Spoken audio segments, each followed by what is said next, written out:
मैं धन्यवाद करना चाहता हूं राष्ट्रपति महोदया का कि उन्होंने पहले ही पैराग्राफ में मौनी अमावस्या के दिन प्रयागराज में कुंभ मेले में हुई दुर्घटना के प्रति अपना शोक व्यक्त किया।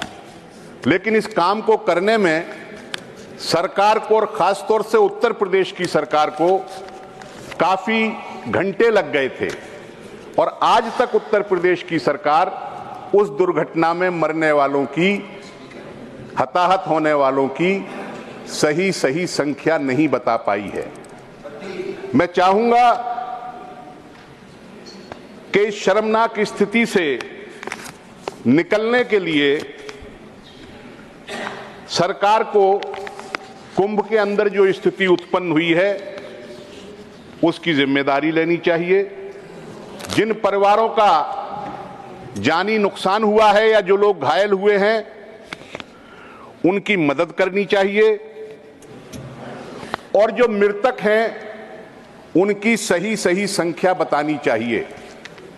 इस संख्या को हासिल करने के लिए सरकार एक सेंटर बना सकती है, एक वेबसाइट खोल सकती है, एक नंबर जारी कर सकती है कि जिनके लोग लापता हैं वो उस पर रिपोर्ट करें और एक सीमित समय के अंदर जिनका पता न चल पाए, जो लापता रहें, उन्हें मृत घोषित करके उनके परिवारों की आर्थिक मदद सरकार को करनी चाहिए।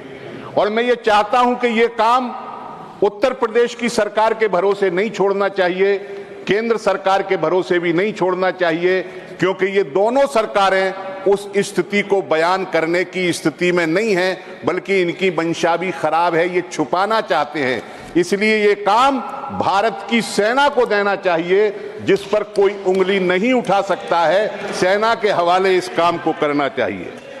सरकार ऐसे आयोजनों के अंदर अपने दायित्वों का निर्वाह नहीं करती है, बल्कि जो शक्तियां विभाजन पैदा करना चाहती हैं समाज के अंदर, ऐसे आयोजनों को उनके हवाले कर देती है या उनके आगे सरेंडर कर देती है। अभी पिछले दिनों कांवड़ यात्रा निकली थी। कांवड़ यात्रा कोई आज से नहीं निकल रही, कोई साल दो साल से नहीं निकल रही, सैकड़ों साल से, हजारों साल से, न जाने कब से कांवड़ यात्रा निकलती है। कांवड़ यात्रा के रास्ते पर जो ठेले लगाते थे, जो ढाबे चलाते थे, एक माहौल बनाया गया कि मुसलमानों से कोई सामान नहीं खरीदा जाएगा और मुसलमानों के ढाबे और ठेले रास्तों पर नहीं लगने देंगे।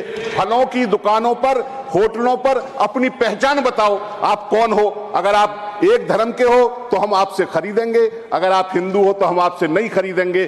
फल वालों के ऊपर भी उनके नाम लिखवा करके उनकी धार्मिक पहचान उजागर की गई। सर, कुंभ के अंदर क्या माहौल बनाया गया? कुंभ के अंदर माहौल बनाया गया कि हम मुसलमानों को नहीं घुसने देंगे, इसके अंदर नहीं आने देंगे, नई दुकानें लगने देंगे। कौन थी ये ताकतें? सरकार उन्हें रोकने के लिए क्या कर रही थी? कौन से मुसलमान डिमांड चार्टर लिए फिर रहे थे कि हम जरूर कुंभ के अंदर जाएंगे? किसको रोकने की बात कर रहे थे? लेकिन मौनी अमावस्या के दिन जो घटना हुई, उसके बाद जो भगदड़ वहां पड़ी है कुंभ के अंदर, इलाहाबाद की, प्रयागराज की कोई मस्जिद, कोई मजार का प्रांगण ऐसा नहीं था जिसमें श्रद्धालु शरणार्थी के रूप में एक एक दिन और दो दो दिन उसके अंदर ना रहे हों। सर, ऐसी स्थिति है कि हमारा समाज हिंदू मुस्लिम एकता का समाज है। इस समाज के अंदर अगर हिंदू मुस्लिम के नाम पर भेद किया जाएगा तो वो स्थिति अच्छी नहीं होगी। आखिरी बात मैं ये कहना चाहता हूं सर, बड़ा जल्दी हमारा समय आपने कर दिया सर। मैंने नहीं किया, समय अपने आप पूरा हुआ सर। हमसे कम मेंबर्स की मैंने रोका नहीं। आप जानते हैं कि राज्यपाल का पद संवैधानिक पद, उस पर टिप्पणी नहीं कर सकते आप। आपने किया और रिकॉर्ड में नहीं जाएगा। प्लीज आप बोले, खत्म करें। ऐसी कोई मैंने टिप्पणी नहीं की सर। आखिर में मैं ये कहना चाहता हूं कि हमारे समाज के अंदर एक बड़ा मसला बहुत दिनों से चल रहा है, आरक्षण का मसला। आरक्षण पर लगातार हमला हो रहा है और आरक्षित पदों की संख्याएं कम हो रही हैं। निजीकरण होने की वजह से जो नौकरियों की संख्या है वो भी कम हो रही है।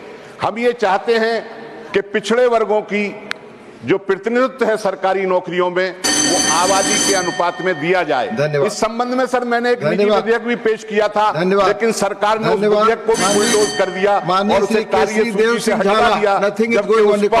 और ऐसी खबरें देखने के लिए सब्सक्राइब कीजिए हमारे यूट्यूब चैनल को। वीडियो पसंद आए तो लाइक, कमेंट और शेयर जरूर कीजिए। शुक्रिया।